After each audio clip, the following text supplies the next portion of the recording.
Nice, no? Stop na. Okay, for Galaxy Buds Pro.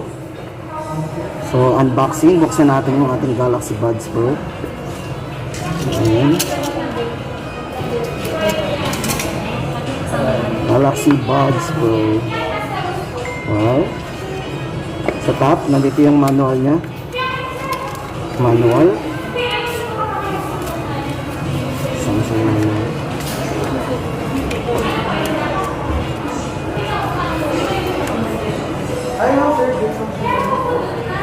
Wow.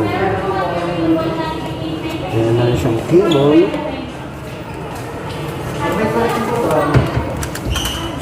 Cable. Type-C cable.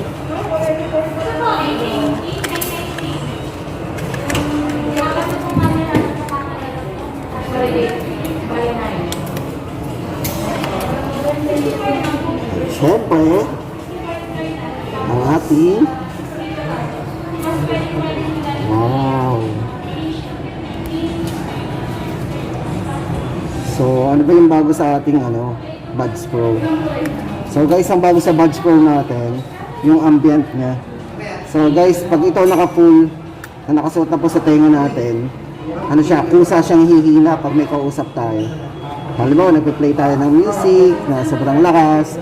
So once na nakalagay ito sa atin, na naka-loudspeak, then pag may kausap tayo, lalapit sa atin, bigla siyang hihina para marinig natin yung kausap natin. So worry free sa natin, hindi natin kailangan i-stop yung ating, di ba, yung buds natin. Okay? Nga. Nakuha ko na bro. Ay, ito. Ba't BFC? Tatlong nila yata yung Hindi, parehas ito eh. Nakuha ko na eh. Okay. Pero sana, smart tag yun.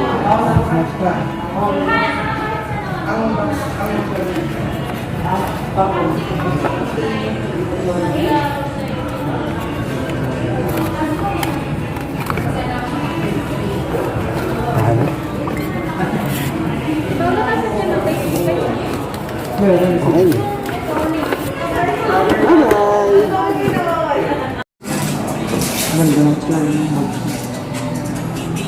Ang bilis. Ang bilis na niya. Mas madali na siyang i-set up. Yes, Kaya hindi ko inabot eh. Sobrang bilis. Sobrang bilis eh, hindi ko na inabot. Guys, napakabilis ngayon, mag-pairing ng bagong Pro. So, sobrang bilis yung inabot na video. Tapos na. So, tapos na po. Yung huli na lang po inabot ko, guys.